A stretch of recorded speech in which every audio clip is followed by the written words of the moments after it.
Ceci est une courte vidéo technique pour parler du travail des forces de pression. Pour rappel, le travail d'une force F s'exprime de la manière suivante. C'est le produit scalaire de la force fois le vecteur, donc un vecteur du, représentant le déplacement élémentaire du point d'application. Regardons ce que cela impliquerait dans le cas d'une force de pression. Imaginons donc un cylindre fermé par un piston, tel qu'à l'extérieur s'exerce une pression P extérieure. Celle-ci induit un déplacement du du piston à l'intérieur du cylindre. Ce cylindre ayant une section constante égale à la surface S.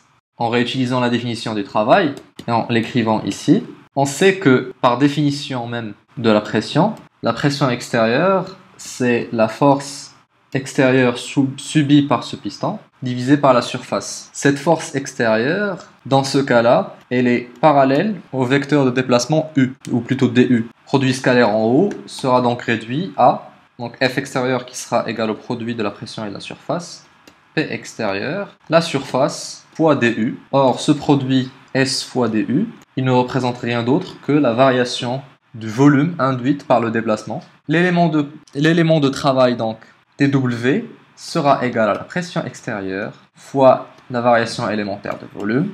Mais il faut bien préciser une chose qui est toujours source de confusion, qui est le signe.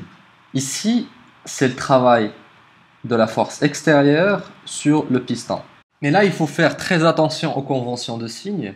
Dans cet exemple, la pression extérieure est en train de comprimer le cylindre, est en train de lui fournir du travail, et la variation de volume dV, elle est plutôt négative. Le volume emprisonné va diminuer, donc le dV, il doit être négatif.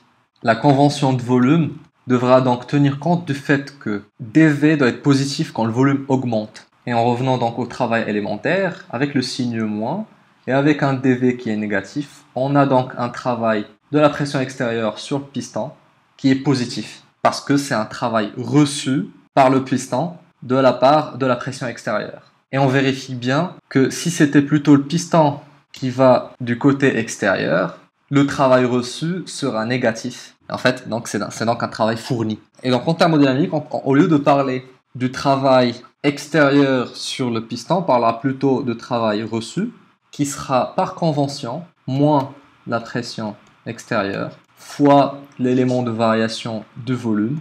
Et c'est donc le travail reçu par le système dynamique dont le volume varie avec la variation de dV. Ce qui respecte bien l'intuition, si on est comprimé par l'extérieur, c'est l'extérieur qui a exercé une force. dV sera négatif car le volume diminue. Avec le signe moins, le travail reçu est positif. Si par contre on a fait une détente, c'est plutôt le système dynamique qui a exercé une force. C'est plutôt le système thermodynamique coincé dans le cylindre qui a exercé ou qui a fourni du travail vers l'extérieur. Par exemple, dans le cas du moteur, si ce cylindre était relié à un moteur, lors d'une détente, c'est le système dynamique qui travaille, qui fournit de l'énergie. dV sera positif parce que c'est une détente et donc le travail reçu est négatif pour symboliser le fait qu'on est bien en convention moteur.